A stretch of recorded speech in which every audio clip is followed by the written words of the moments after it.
saber se é verdade ou mentira o que nós pregamos se você vir aqui e obedecer. Por isso eu sempre digo que se você vir e obedecer e a sua vida não mudar, eu como a Bíblia, eu rasgo a Bíblia e vou servir o diabo, é isso mesmo. Porque a minha inteligência se recusa a aceitar, crer numa palavra que fica só no papel.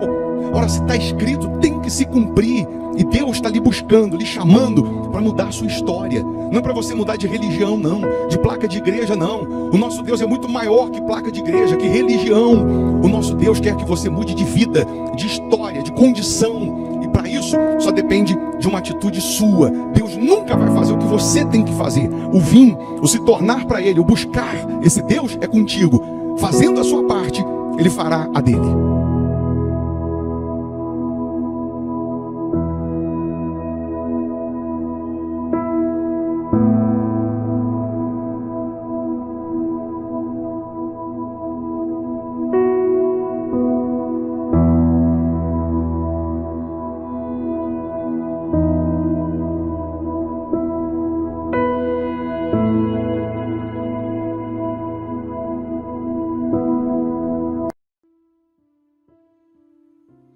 Muito bom dia, Deus abençoe, né? Essa quinta-feira, então, dia 24 de abril de 2025, que seja uma quinta-feira de boas notícias, de milagres, de respostas para os que creem. Mais uma vez, nós estamos aqui lhe convidando para juntos unirmos a nossa fé em oração, para iniciar o dia apresentando a Deus as nossas primeiras palavras, os nossos primeiros pensamentos, iniciar o dia considerando Deus. Quando você faz isso, considerando a fé, considerando a palavra de Deus, é bem verdade que Ele vai tomar a frente e vai lhe conduzir aos pastos verdejantes. Quando nós priorizamos o céu, priorizamos Deus, com certeza até aquilo que era para dar errado, dará certo. Então, eu lhe convido para juntos unirmos a nossa fé em oração. Lembrando que aqui nós não estamos para falar de religião, placa de igreja. Nosso Deus é maior do que tudo isso. Entenda, Ele deu a vida na cruz por pessoas, por mim, por você.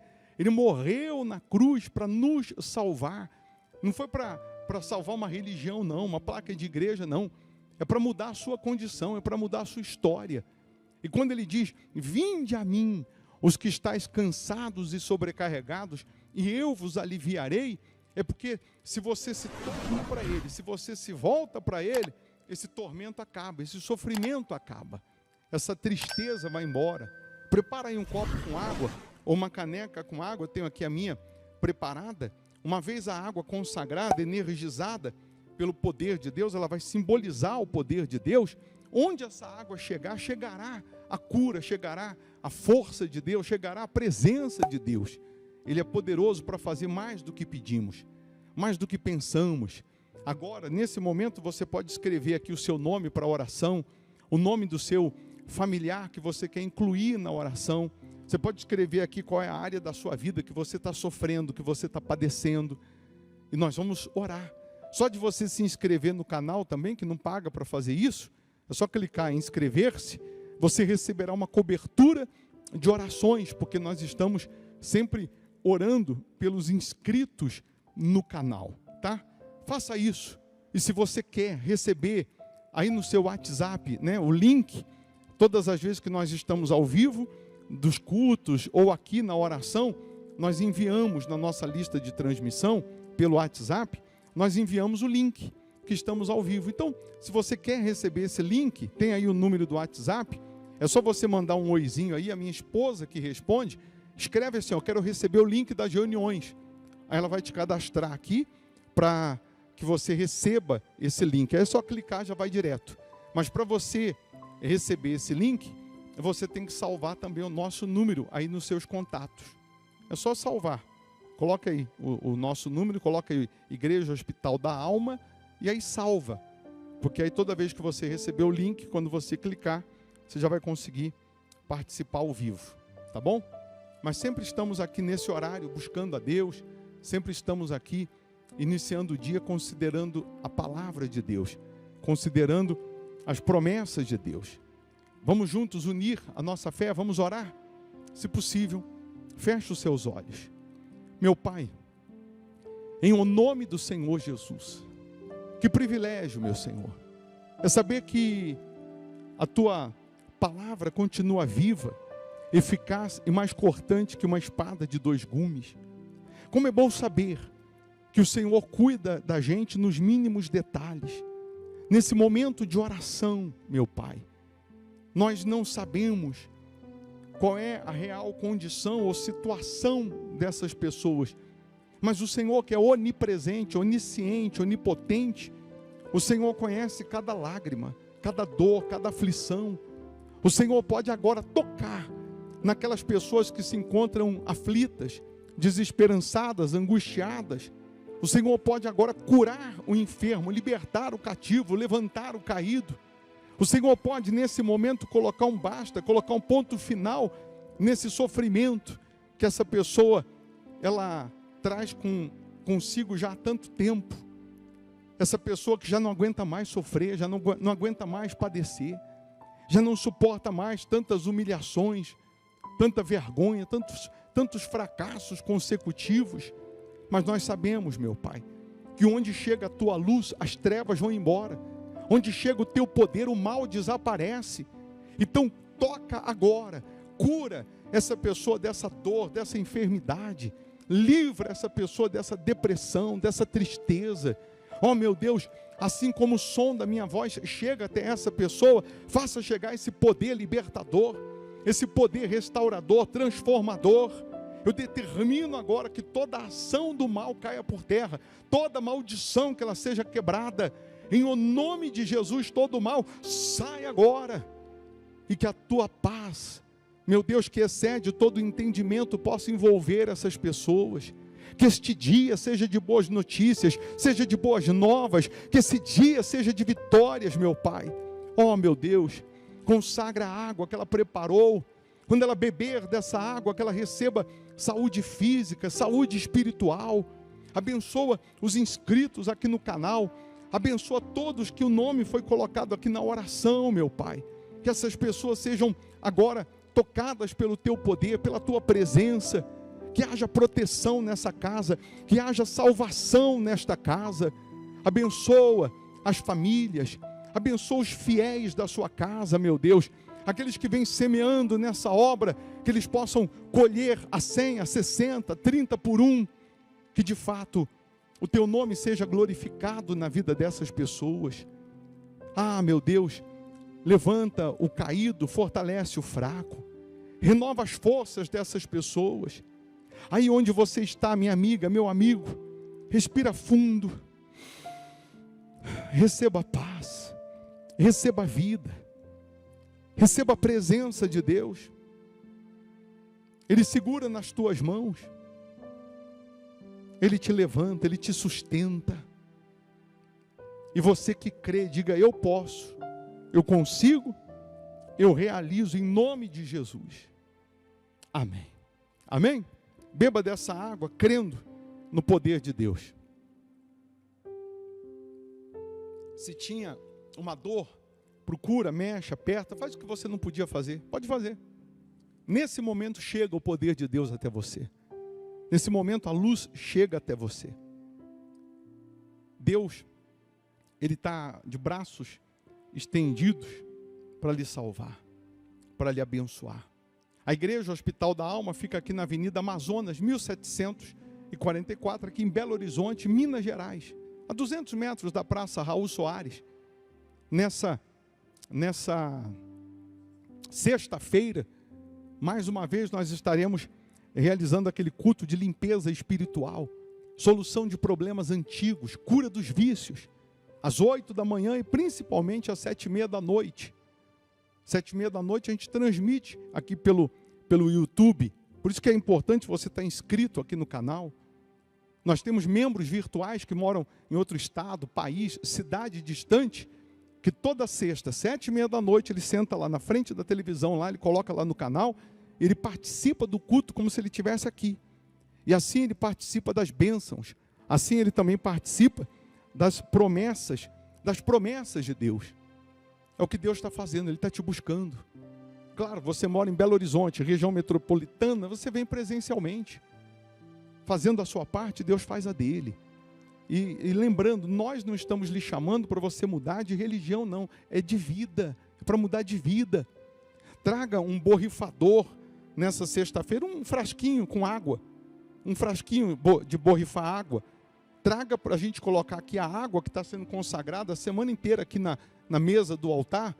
Porque a Bíblia diz que ao cheiro das águas, a árvore morta vai brotar. Aí eu vou explicar, ensinar na hora do culto, como que você vai usar, borrifar lá na cama, borrifar na carteira de trabalho, no contrato, borrifar na empresa, borrifar essa água na dor, no corpo. E onde chegar essa água, chegará o poder de Deus que vai fazer brotar o sobrenatural. Vai servir como um ponto de contato. Alguém diz, mas precisa disso? Aí eu pergunto, precisava Jesus cuspir? Fazer uma lama e passar nos olhos do cego? Não, ele é Deus. Mas ele fez. Então, ao invés da gente ficar discutindo se precisa, se não precisa, quem crê obedece e vence. E vence. E no domingo, o culto do domingo é 8 da manhã. No domingo nós vamos começar um propósito para a transformação da família. Lute pela sua casa. Não deixe a sua casa desprotegida, não. A Bíblia diz que quem não busca pelos seus, especialmente da sua própria casa, tem negado a fé. É pior do que o descrente. Tudo que o diabo quer é que você diga assim, eu lavo as minhas mãos por esse familiar ou por esse ente querido. Tudo que o diabo quer é isso, para que você deixe o diabo com passagem, vamos colocar, livre, para entrar e destruir sua casa. Mas a Bíblia diz assim, por esta causa me ponho de joelhos diante do Pai, de quem toma o nome toda a família, tanto no céu como sobre a terra. Então, nós entregamos para as pessoas uma cartela, como essa que eu vou colocar aí na tela, que aí você pode fazer até um print aí também, quem mora longe, quem não dá para vir presencialmente, e aí você vai colocar o nome da família, ou dos familiares, ou dos principais familiares, e num dado momento do culto, nós vamos dobrar os joelhos por esta causa. É a mãe dobrando o joelho, pedindo a libertação, a cura, a conversão do filho, a esposa dobrando o joelho, pedindo a transformação do casamento, do marido, e vice-versa. Nós vamos determinar que haja transformação na nossa casa. Então, domingo o culto acontece às 8 da manhã. Por que é logo cedo? Porque domingo é o primeiro dia da semana. Nós começamos a semana considerando aquele que é o número único na nossa vida, que é o primeiro na nossa vida, que é o próprio Deus. E nós sempre apresentamos as primeiras horas como oferta, o melhor para Deus. O melhor. Então, quem mora em Belo Horizonte, região metropolitana, vem presencialmente. Se você mora em outro estado, outro país, aí você participa virtualmente através do canal no YouTube. Tá bom? Nós vamos ficando por aqui. Eu vou deixar ainda para você uma sugestão aqui de pregação, de palavra. Porque quando você está forte espiritualmente, você ganha imunidade contra o mal. Quando você está fraco espiritualmente, qualquer probleminha te derruba, te vence. Qualquer resfriadinho aí, qualquer ventinho vai te resfriar. Então, se você puder ficar mais um pouco, só vai fazer bem. Fazendo bem para você, você encaminha também depois nos seus contatos, porque vai fazer bem também para o seu próximo. E se você não puder ouvir agora, assim que você puder, ouça. Repito, mal não vai fazer, só vai fazer bem. Tá bom? Deus abençoe. Bom dia. Se você está aí com a sua Bíblia, abra a sua Bíblia lá no livro de Apocalipse 19. Eu queria hoje falar do Jesus ressuscitado, uma vez que Ele está vivo, uma vez que Ele ressuscitou. Então é sempre bom a gente lembrar que se Ele está vivo, Ele continua fazendo os mesmos milagres, as mesmas maravilhas que Ele fez no passado. Então, no livro de Apocalipse 19, lá no versículo 9, vai falar assim, então, me falou o anjo, escreve, bem-aventurados aqueles que são chamados à ceia das bodas do Cordeiro. Bem-aventurados aqueles que são chamados à ceia das bodas do Cordeiro. Ou seja, mais do que feliz são aqueles que são chamados para participar das bodas da ceia do Cordeiro. Está em Apocalipse 19. E acrescentou: são estas as verdadeiras palavras de Deus. Prostrei-me ante os seus pés para adorá-lo. Ele, porém, me disse: vê, não faça isso. Sou conservo teu e dos teus irmãos que mantêm o testemunho de Jesus. Adora a Deus, pois o testemunho de Jesus é o espírito da profecia. O anjo que estava diante de João, quando João dobra os joelhos, o anjo diz: não, eu sou conservo, você tem que adorar a Deus, não a mim, que sou anjo. E aí a gente entende que não tem outro Deus a não ser adorado, porque o único a ser adorado é só o nosso Deus vivo, em espírito e em verdade. Não tem Maria, João, José, Francisco, Antônio, não tem ninguém. O único que a Bíblia nos ensina que devemos adorar em espírito e em verdade é o próprio Deus. Então, Apocalipse 19, no versículo 9, vai falar sobre a ceia das bodas do Cordeiro. E aí mesmo, sem entender, sem entender nada, por enquanto, porque tem gente que ouvindo isso aqui, lendo isso aqui, está sem entender. O título do capítulo 19 diz: o júbilo no céu. No capítulo 19 ainda, você não sabe, mas no capítulo 19 ainda, fala da volta de Jesus para prender o Satanás, que vai ser preso por 1000 anos. Depois dos 1000 anos, aí sim vem o grande julgamento. Aí vem o grande julgamento. Mas eu queria hoje, volta aí agora, deixa a Bíblia aberta lá no livro de João 20. Deixa lá no livro de João 20. Você vai esquecer que nós lemos que em Apocalipse, lá no capítulo 19, versículo 9, fala das bodas? Hoje nós vamos participar da Santa Ceia, não vamos? Você que está virtualmente, você vai preparar um pedacinho de pão, um pouquinho de suco de uva, um cálice com suco de uva, simbolizando naturalmente, o corpo de Jesus e o sangue de Jesus, simbolizando essa ceia. Mas, na última ceia, Jesus fala com os seus discípulos que a verdadeira ceia, ela vai acontecer no reino dos céus, que são justamente as bodas, a lua de mel da noiva. A igreja, nós, os convertidos, somos a noiva de Jesus. Jesus é o noivo. E claro que parece que Jesus já está diante do espelho, já está fazendo os últimos ajustes para o casamento, para ele vir buscar a noiva, para ele vir buscar aqueles que são seus. Então, para a gente entender sobre as duas ressurreições, a primeira ressurreição, o corpo ressuscitado, e depois nós vamos ter o corpo glorificado. Qual a diferença, hein? Do corpo ressuscitado e do corpo glorificado. Nós até pregamos uma vez já sobre isso, e eu penso que é bom a gente lembrar, porque também sempre tem gente nova chegando, e também tem gente que ainda não sabe, ou às vezes esquece, e ela que deveria ter esse entendimento, às vezes não tem. Então nós falamos na sexta-feira da crucificação de Jesus, do sacrifício de Jesus na cruz por nós. Nós falamos do Jesus que horas antes estava em agonia, ele transpirava sangue, e a ciência explica que quando a gente recebe uma descarga de adrenalina tão forte, tão pesada, os batimentos do coração eles disparam, e as pequenas veias, as veias, aquelas bem fininhas, elas rompem, e por isso a gente transpira sangue. Jesus transpirou sangue, e quando ele antes de ser crucificado, ele leva 40 chibatadas com azorrague, que era aquele chicote que tem 7 pontas, nas 7 pontas colocava-se osso de carneiro, pedaço de chumbo, e onde pegava, rasgava, porque esse chicote foi feito pelos romanos só para bater em judeu, porque o judeu, ele era açoitado, ele não dobrava os joelhos, porque ele só dobra o joelho para Deus,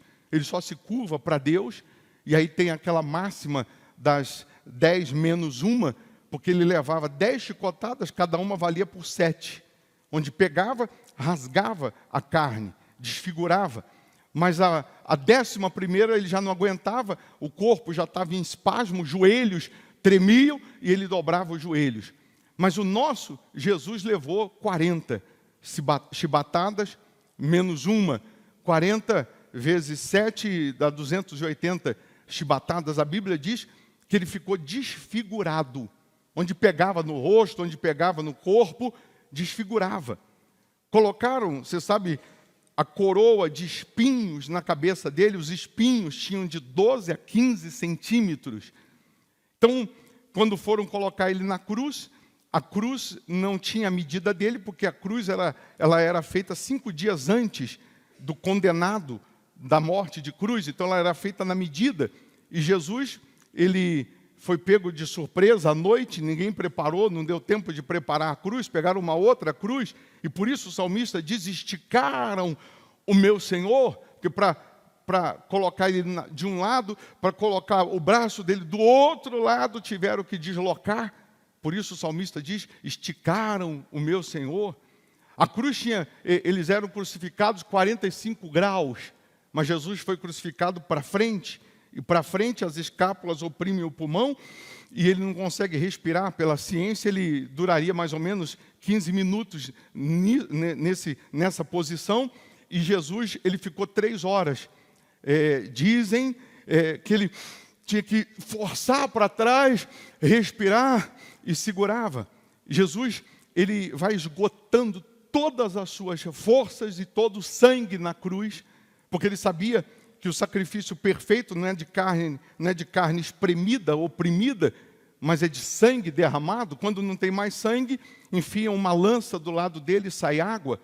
Todo o sangue foi derramado por nós, para nos salvar, para nos transformar. Aí você já conhece, nós pregamos sobre isso na sexta.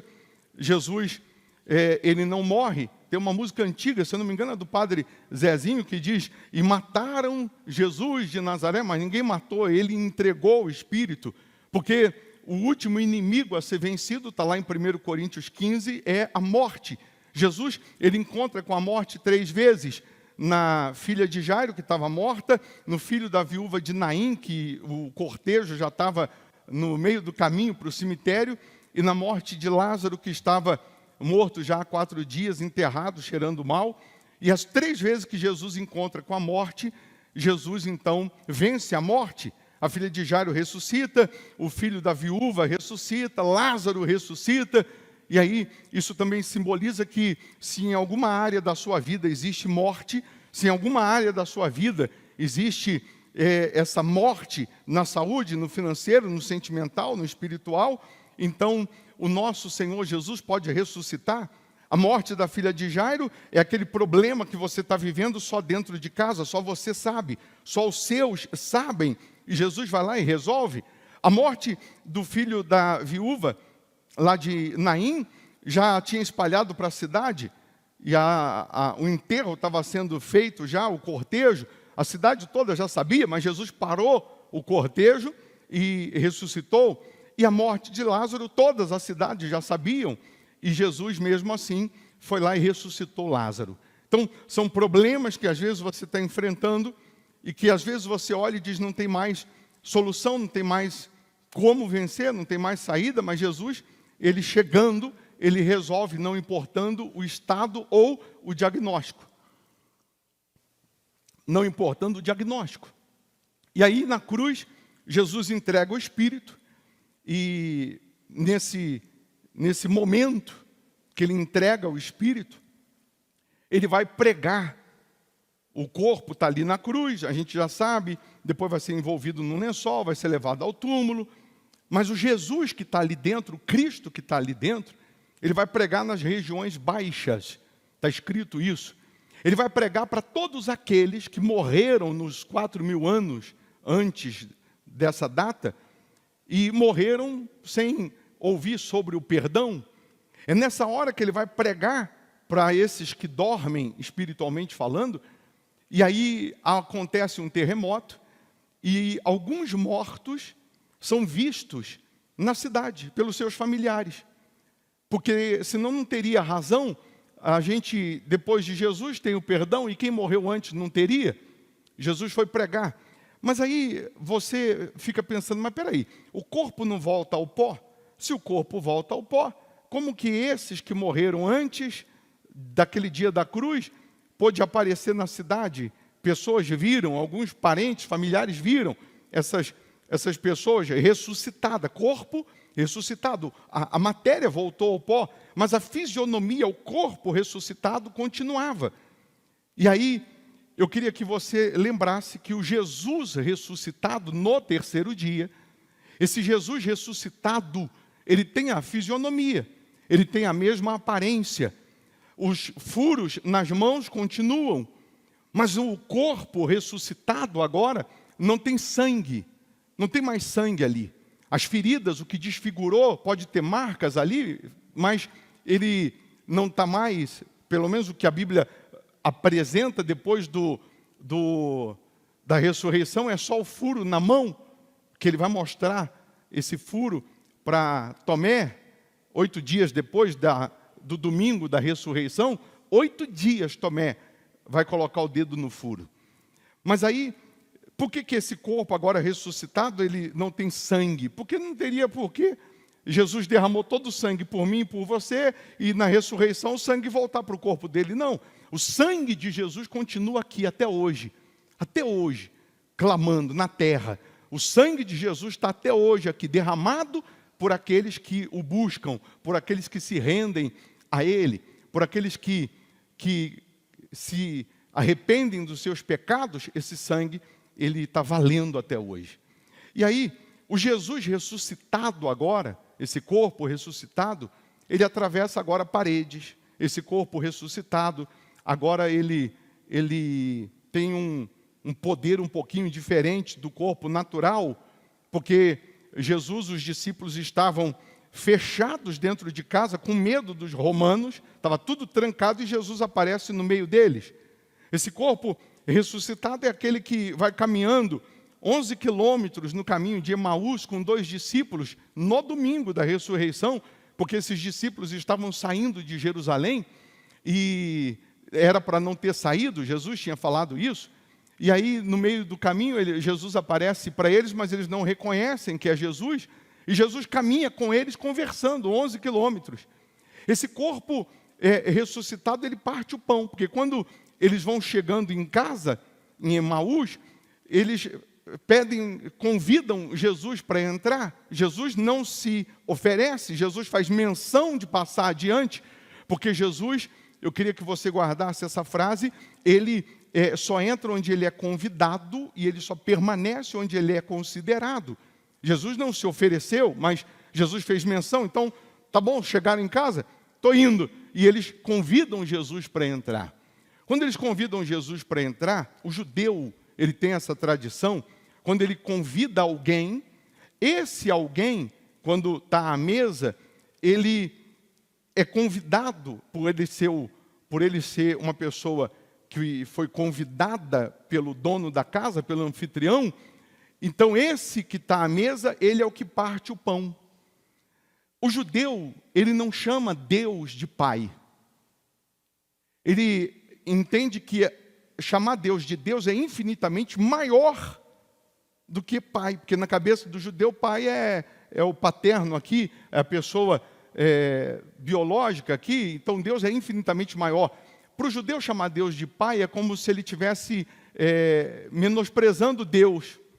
Aí quando ele pede para Jesus, que ele não lembra, que ele não sabia que era Jesus, ele não reconhecia, para Jesus partir o pão na mesa, quando Jesus vai partir o pão, Jesus diz assim: Pai, graças te dou.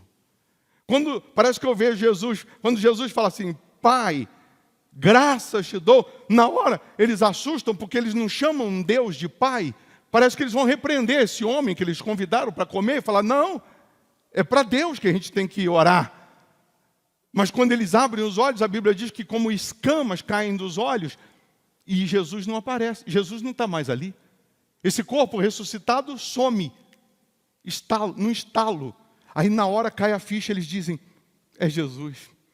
Aí eles vão falar, não ardia o teu coração quando ele falava conosco? Ah, o meu ardia, mas a gente não entendia que era ele. É nessa hora que Jesus vai aparecer lá no meio dos discípulos. É nessa hora que Jesus vai aparecer no meio dos discípulos. Quando Jesus aparece lá no meio dos discípulos, não estão todos ali. Tomé não está ali nesse dia. Mas Jesus aparece lá, fala com eles. Jesus vai ficar 43 dias no corpo ressuscitado antes de ascender aos céus. 43 dias. Preste atenção. Estou só recapitulando para a gente entrar no corpo ressuscitado e corpo glorificado. O corpo ressuscitado de Jesus, no domingo da ressurreição, as Marias vão lá no túmulo, logo pela manhã, no domingo de manhã. Maria Madalena, Maria, mãe de João. Às vezes, quando você vai aprofundar um pouco nos estudos, você vai ver que Susana foi, Joana, aquelas mulheres que davam suporte nas caravanas de Jesus, elas que preparavam a roupa de Jesus, elas que preparavam a ceia, elas que preparavam a comida. A Bíblia diz que mulheres que foram curadas, mulheres que foram libertas, como Maria Madalena, que foi liberta de 7 demônios, e mulheres que tinham posses, economicamente falando, elas que patrocinavam a caravana de Jesus, elas que patrocinavam. Então, essas Marias vão no túmulo. Por isso que eu pedi para você abrir a Bíblia em João 20. E lá no túmulo, no domingo, no capítulo 20, diz assim, no primeiro dia da semana, Maria Madalena foi ao sepulcro de madrugada, sendo ainda escuro, e viu que a pedra estava revolvida, a pedra que fechava o túmulo. Então correu e foi ter com Simão Pedro e com outro discípulo, a quem Jesus amava, que é João, e disse-lhes, tiraram do sepulcro o Senhor e não sabemos onde o puseram. Saiu, pois, Pedro e o outro discípulo e foram ao sepulcro. Ambos corriam juntos, mas o outro discípulo correu mais depressa do que Pedro e chegou primeiro ao sepulcro. E, abaixando-se, viu os lençóis de linho. Todavia, não entrou. Então, Simão Pedro, seguindo, chegou e entrou no sepulcro. Ele também viu os lençóis. O lenço que estivera sobre a cabeça de Jesus e que não estava com os lençóis, mas deixado num lugar à parte. Então, entrou também o outro discípulo que chegara primeiro ao sepulcro e viu e creu, pois ainda não tinham compreendido a Escritura que era necessário ressuscitar ele dentre os mortos, e voltaram os discípulos outra vez para casa. Maria, entretanto, permanecia junto à entrada do túmulo, chorando. Enquanto chorava, abaixou-se e olhou para dentro do túmulo, e viu 2 anjos vestidos de branco, sentados onde o corpo de Jesus fora posto, um à cabeceira e o outro aos pés. Entenda só uma coisa aqui, por favor. Nada na Bíblia é por acaso. Nada na Bíblia está escrito só para encher página. Hoje nós temos a Bíblia impressa, porque o papel foi criado pelos chineses há 500 anos. Mas antigamente as escrituras, elas foram escritas em couro de cabra. O livro de Atos, por exemplo, escrito por Lucas, segundo os estudos, gastou mais ou menos, nos dias de hoje, $1 milhão para ser escrito. Então, a dificuldade era gigantesca, tanto que Lucas, que escreve o livro de Atos, ele pede ajuda ao amigo Teófilo, que era muito rico. Ele começa o livro de Atos dizendo, amigo Teófilo, que foi o que patrocinou. Então, nada na Bíblia, nenhuma vírgula é por acaso. Quando a Bíblia diz que eles viram na cabeceira o lenço que cobria a cabeça de Jesus à parte, eu já expliquei outro dia sobre isso, eu vou te relembrar. Hoje, num restaurante, quando você está almoçando, jantando, você tem um guardanapo, você tem um lenço. Se você vai ao banheiro, vai ao toalete, seu prato está ali, e você deixa o lenço, abre aqui a imagem para mim, por favor. Você deixa o lenço sobre a mesa assim, solto, de qualquer jeito, sem estar arrumado, significa que você terminou. Pode tirar o prato. Você não vai mais voltar a comer. Se você dobra o lenço e deixa ali do lado a parte, significa que você vai voltar a comer. Quando eles encontram o lenço que cobria a cabeça de Jesus, estava dobrado. Jesus estava dizendo, eu vou voltar. Não está tudo terminado, não, eu vou voltar ainda. Então tem um significado. Nada é por acaso. A Bíblia não se diverge. A Bíblia nunca ela vai se divergir. Aí quando Maria continua lá, ela vê os anjos, um aos pés, outro à cabeceira. Então eles lhe perguntaram, mulher, por que choras? Ela lhe respondeu, porque levaram o meu Senhor e não sei onde o puseram. Tendo dito isto, voltou-se para trás e viu Jesus em pé, mas não reconheceu que era Jesus. Preste atenção, o túmulo lá é assim, é uma gruta, é uma porta pequenininha, e lá tem o lugar, o túmulo, cabe algumas pessoas ali dentro, mas ainda, minha cabeça fica assim, a 3, 4 dedos, eu tenho 1,90 m, deve ter 1,95 m lá dentro. Ela está aqui, olhando aqui dentro do túmulo, ela está falando com os anjos que estão aqui dentro. Quando ela olha para trás, ela vê um homem de costas. Um homem de costas. Esse homem de costas, ele diz, mulher, por que choras? Preste atenção, a imagem, eu queria que você fosse comigo lá. Ela está conversando com os anjos, e ao mesmo tempo, um homem aqui fora diz, mulher, por que choras? Parece que eu vejo que ela não olha 100%, mas ela só vira assim de relance, e ela vai responder, e ela vai dizer,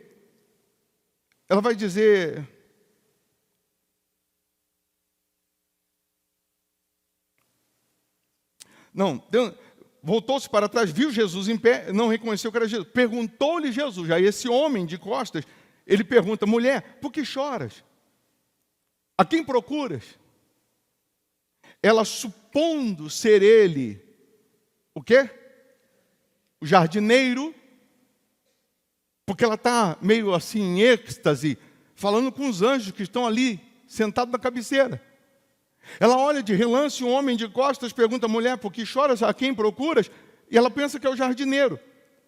O jardim do túmulo lá, você vai ver que é um espaço maravilhoso, e mais à frente o Calvário. Aí ela diz assim, Senhor, se tu o tiraste, dize-me onde o puseste, e eu levarei. Ela diz, olha, se o Senhor tirou ele daqui, fala para mim, que eu vou levar. Esse homem de costas, que é Jesus, que ela ainda não reconhece, disse o quê? Maria. O jardineiro não sabia o nome dela. O jardineiro não conhecia ela. Mas Jesus conhecia, não conhecia? Quando ele diz Maria, vê a cena. Quando ele chama ela pelo nome Maria, ela reconhece. Ela conhece a voz do seu Senhor. Quando ele diz Maria,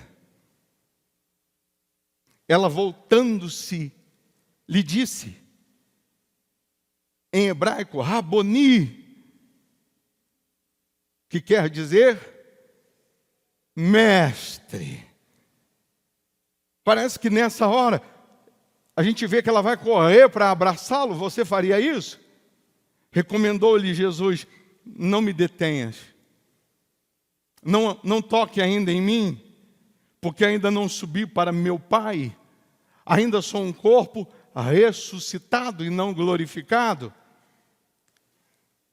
Vai ter com os meus irmãos e diz-lhes: subo para meu Pai e vosso Pai, para meu Deus e vosso Deus. Então saiu Maria Madalena, anunciando aos discípulos: viu o Senhor, e contava que ele lhe dissera estas coisas. Por que Jesus apareceu primeiro, falou primeiro com Maria Madalena, aquela que todo mundo desprezava, aquela que era endemoniada, que ele libertou de 7 demônios?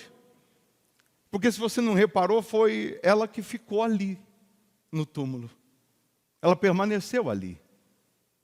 Ela permaneceu ali. Se a gente permanecer buscando encontrar Jesus, Ele vai aparecer. Ele vai te chamar pelo nome. Porque Ele chama as estrelas pelo nome, nenhuma falta. Ele nos conhece pelo nome. Ele morreu por mim, por você. Ele morreu por quem Ele conhece. E aí você já sabe, no versículo seguinte aqui, diz que Ele aparece aos discípulos ao cair da tarde daquele dia, primeiro dia da semana, trancadas as portas da casa onde estavam os discípulos, com medo dos judeus. Veio Jesus, pôs-se no meio e disse-lhe: paz seja convosco. E dizendo isto, lhes mostrou as mãos e ao lado. Alegraram-se, portanto, os discípulos ao verem o Senhor. Disse depois Jesus outra vez: paz seja convosco, assim como o Pai me enviou, eu também vos envio. E havendo dito isto, o que Ele fez? Soprou sobre eles e disse-lhes: recebei o Espírito Santo. Se de alguns perdoardes os pecados, são-lhes perdoados. Se lhes retiverdes, são retidos. Aqui, quando Jesus sopra, Jesus dá aos discípulos o Espírito Santo, para que eles pudessem fazer as obras de Jesus e outras maiores. E outras obras maiores. Jesus, Ele ressuscitado, nesses 43 dias, Ele faz milagres. A pesca maravilhosa vai acontecer, aquela outra pesca maravilhosa, a segunda, vai acontecer com Ele já ressuscitado. Milagres acontecem. Quando os discípulos contam para Tomé, e falam para Tomé: Tomé, sabe quem apareceu para a gente? A gente estava na casa, sabe quem apareceu? Jesus. Falou com a gente. Tomé, conversando assim, uma conversa informal com os discípulos, com alguns discípulos, diz assim, Tomé diz assim: eu só acredito que é Ele se eu colocar o dedo na ferida. Jesus, ressuscitado, não estava ali, de corpo presente, mas Ele é onipresente. Por isso que 8 dias depois, quando Jesus vai aparecer de novo para os discípulos, Jesus fala assim: Tomé, coloca o dedo aqui na ferida. Jesus não estava fisicamente na hora que Tomé falou com alguns discípulos assim: apareceu? Jesus apareceu? Só acredito se eu botar o dedo na ferida. Mas quando Jesus aparece, 8 dias depois, Jesus fala: coloca o dedo aqui, Tomé. Na hora, mais uma ficha caindo. Mas quem contou para ele? Quem falou para ele? Que eu falei aqui, só com fulano, beltrano e cicrano. Será que foram eles? Mas Ele conhece tudo e sabe de tudo. Nada fica ou passa despercebido. E aí, Jesus vai ascender aos céus, lá em Atos 1. 500 pessoas assistem Ele subindo aos céus. Os anjos escoltando Ele. Ele vai entrar nos portões celestiais. Abre, ó, portões, está lá em Salmos 24, para que entre o Rei da Glória. Quem é o Rei da Glória? É esse Senhor dos exércitos, os anjos que estão escoltando ele vão dizer, porque os anjos que guardam os portões celestiais não são onipresentes, eles não estão em todos os lugares ao mesmo tempo, eles receberam a missão de guardar os portões celestiais. Desde que Adão e Eva, eles pecaram, porque eles foram criados para não morrer, eles são expulsos do jardim. O homem passa a ter, agora, algum tempo só de vida na terra, passa a ser, esse corpo passa a ser finito, vamos colocar assim, ele tem um determinado tempo. Os anjos que guardam esses portais da eternidade sabem quem é Jesus, mas não sabem qual é a aparência, não sabem qual era a aparência dele na terra. E aí os anjos escoltando vão dizer, abre, ó, portões para que entre o Rei da Glória, e lá de dentro eles vão dizer, quem é o Rei da Glória? E os anjos vão dizer, este é o Rei da Glória, o Senhor dos exércitos, poderoso nas batalhas. E parece que esses guardas lá dos portões, eles não conhecem a aparência física, mas quando olha nos olhos, um rei nunca perde a sua majestade. Eles sabem quem é o Rei dos reis, e abrem, e agora Jesus ele está glorificado, ele subiu ressuscitado, e agora ele está num corpo lá no céu, glorificado para voltar. Todos nós, a primeira ressurreição, seremos ressuscitados, corpo ressuscitado. Então, o seu parente, o seu ente querido, que já morreu há 1000 anos, há 500 anos, há 2 anos, há 10 anos, o corpo voltou ao pó, mas a aparência desse corpo ressuscitado vai continuar na primeira ressurreição. O que Jesus está fazendo hoje? Ele está lá num espelho, se arrumando, está dando os últimos retoques para vir para o casamento, para buscar a noiva, que são aqueles que se converteram, são aqueles que guardam a fé, são aqueles que permanecem em Jesus, ou os que morreram de 2000 anos para cá, em Jesus. Morreram servindo a Jesus. Todos esses vão fazer parte das bodas, da primeira ressurreição. Então, quando Jesus vir buscar a noiva, essa primeira ressurreição, alguns vão estar vivos, se ele voltar agora, e a gente não morreu fisicamente, esse corpo vai ser transformado nesse corpo dessa primeira ressurreição. E aí nós vamos ascender aos céus para as bodas com ele. Só para você entender um pouquinho do Apocalipse. Eu não sei, está muito complicado assim? Estou indo devagarinho para tentar fazer você, o tico e teco aí, pegar no tranco, você não dormir. Aí nós vamos subir. A noiva vai subir. Todos que morreram em Jesus, todos que servem a Jesus, vão subir com ele para as bodas. Eu li para você Apocalipse 19, das bodas. A nossa lua de mel vai durar 7 anos. Quando isso acontecer, nós vamos ficar 7 anos lá no céu, ressuscitado. Ressuscitado. A aparência é igual, é isso aí. Não tem jeito. Tem como. Vai dar uma melhoradinha, né? Corpo ressuscitado de Jesus, só aparecia os furos, que era para mostrar depois para Tomé, mas a aparência vai estar bonitinha, o botox vai estar em dia, vai estar tudo legal. Lá nós vamos estar na mesa. O que Jesus vai fazer lá? Como ele é glorificado, só que a gente ainda é o quê? Ressuscitado. A gente não é onipresente. Imagina uma mesa do Ocidente ao Oriente, todos nós na mesa.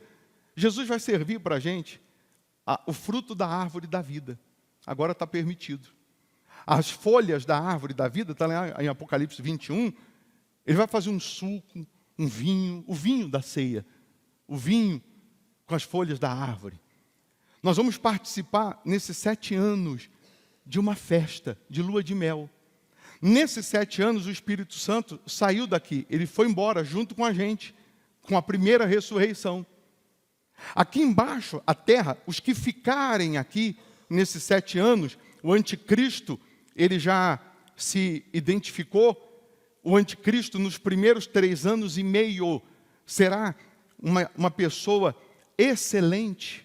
Será um trilionário desse que vai cativar o mundo inteiro, vai fazer justiça, vai amar os pobres, vai ganhar todo mundo para si, todo mundo vai amar, e vai amar tanto que vai confundir os judeus, e que os judeus vai colocar esse anticristo para reinar nesses 3 anos e meio, primeiros 3 anos e meio, de Jerusalém, capital mundial espiritual. Quando ele ganhar todo mundo e tiver todos os países nas mãos, todo mundo dependendo dele, esperando por ele, nos 3 anos e meio, quando termina os 3 anos e meio de enganação, de amorzinho, aí virão os 3 anos e meio de tribulação, 3 anos e meio de confusão, 3 anos e meio que o mundo inteiro vai se rebelar. Os judeus, na verdade, vão se rebelar, vão descobrir que eles colocaram uma pessoa lá em Jerusalém para reinar, para liderar o mundo de lá, e aí vai cair a ficha deles, eles vão descobrir que colocaram um anticristo e vão querer tirar. E o mundo inteiro vai cercar Jerusalém e ninguém tira ele de lá. Por isso a Bíblia fala de Jerusalém cercada, cavalos, carros, guerras, bombas que você nunca imaginou na vida, e está tudo fechado. Nesses 3 anos e meio de tribulação, de sofrimento, as pessoas estão clamando, estão orando. Aqueles que ficarem, que conhecem a Bíblia, vão cair a ficha deles, eles vão falar, caramba, a ressurreição já aconteceu, eu fiquei, foi pregado, mas eu não acreditei. A Bíblia diz que as igrejas vão abarrotar, mas a Bíblia agora é um livro selado. Por quê? Porque nós, os da primeira ressurreição, estamos ocupados nas bodas. O nosso Jesus está o quê? Está ocupado no servindo. Então o livro, a Bíblia é um livro selado, as pessoas pregam, leem, mas não entendem. O Espírito Santo não está mais aqui, não tem milagre, não tem proteção mais. As pessoas estão ao léu, porque Jesus está com a gente, desfrutando das bodas. Dado, a Bíblia diz em Apocalipse, dado o som da trombeta, vai ser anunciado que é chegado a hora que Jesus vai pegar o seu cavalo, está lá no livro de Apocalipse 19, vai pegar o seu cavalo, e agora que um caos se instalou em Jerusalém, o Armagedon, todos os povos, guerras, tudo lá, nessa hora, dado o som da trombeta, Jesus vai pegar o seu cavalo e vai descer para prender o dragão, o diabo, a antiga serpente, acorrentá-lo por 1000 anos. Só que tem um detalhe. Quando Jesus vem para acorrentar o dragão, nós, da primeira ressurreição, vamos vir junto com ele. Por isso que você vê algumas vezes Jesus falando que que o povo, os ninivitas, onde Jonas pregou, que Jonas não acreditava na salvação, que eles vão reinar com Jesus aqui. Fala que a rainha de Sabá vai reinar.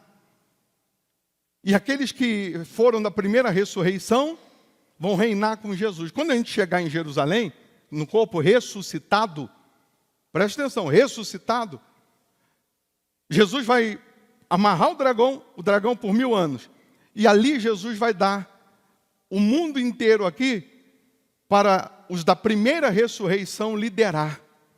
Aí Jesus vai olhar para o Léo e vai falar assim, Léo, você vai ser o presidente dos Estados Unidos. Você vai ser o prefeito de Belo Horizonte. Você vai ser o presidente da Inglaterra. Você vai ser o prefeito de tal lugar. E aí, nós vamos reinar 1000 anos, ressuscitado. Hoje você está sentado do lado de um presidente e não sabe. Não sabe. Quando terminar os 1000 anos, dado o som da trombeta, quando terminar os 1000 anos, aí sim, que a Bíblia diz que nesses 1000 anos, se uma ou outra pessoa aguentou a tribulação, aguentou o sofrimento, aguentou, porque vai ser triste, um ou outro ainda vai conseguir se salvar. Pessoas vão querer se matar e a morte não vai chegar. Você vai querer morrer de tanto sofrimento, mas você não vai conseguir morrer. Você vai ter que viver. Você vai ter que aguentar. Você ficou, vai ter que aguentar. Terminou esses 1000 anos, aí vai vir o julgamento. Aí vem o trono branco, o julgamento final lá no Armagedon. E ali cada um vai ser julgado segundo as suas obras. Está escrito aí que vai ser aberto o livro das obras, depois o livro da vida. E aquele que não foi achado escrito no livro da vida foi lançado no lago de fogo e enxofre. E aqueles que foram encontrados no livro da vida serão glorificados. Aí nós vamos receber um corpo glorificado e um novo nome. E aí nós vamos permanecer na cidade santa por toda a eternidade. Será que deu para entender assim? Então, a pergunta é: vale a pena perder essa eternidade?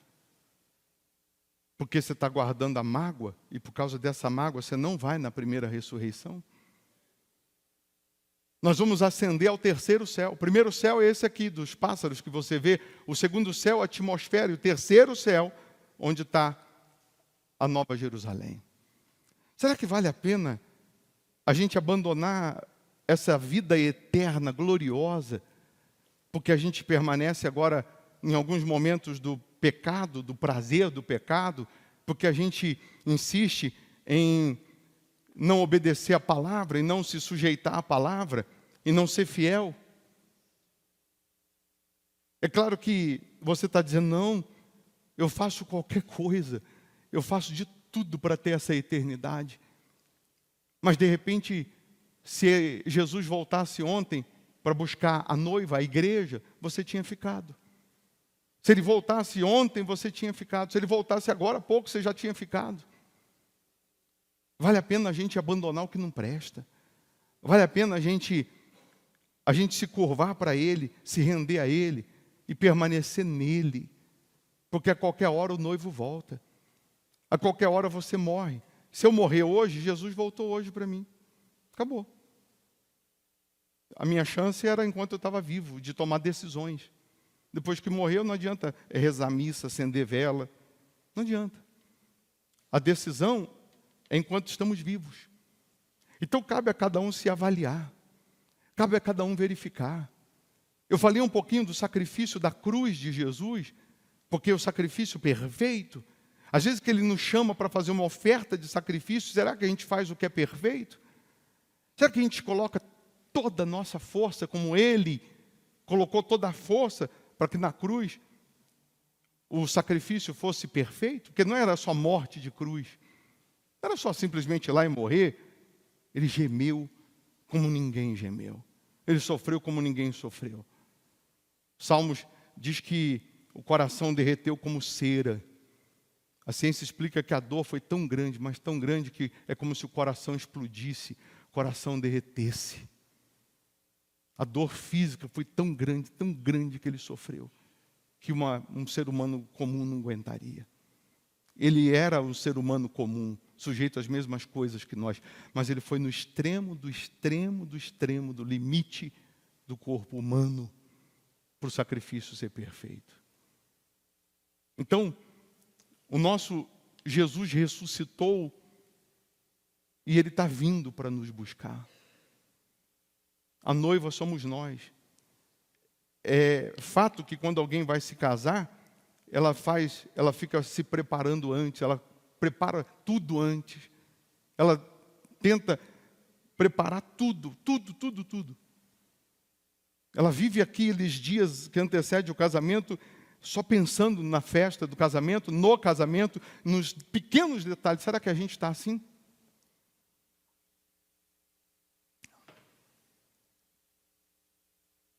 Porque na hora que der as trombetas, não vai dar tempo da gente colocar o vestido de noiva. Tem que estar pronto. Na hora que der a trombeta, na hora que a trombeta anunciar, quando o noivo vai começar o casamento, que o noivo ou que a noiva entra, o que acontece? Tem música aí do casamento? Tem não, né? Tan, tan, tan, tan. É a trombeta. Quando dá a trombeta, quando dá essa música, não é? Tan, tan, tan, tan. Todo mundo na igreja se levanta. A noiva está entrando, só que no nosso caso é o noivo. Acabou, Jesus chegou. Quem está na cerimônia está, quem não está, não está. Não tem jeito. E aí? Aí quantas pessoas que vão ficar?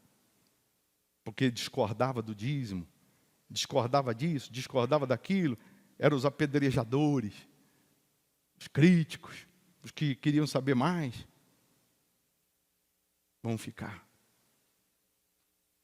Ah, bispo, a gente vai conhecer um ao outro lá no céu. Eu já preguei sobre isso também, já disse que, e provei na Bíblia que sim.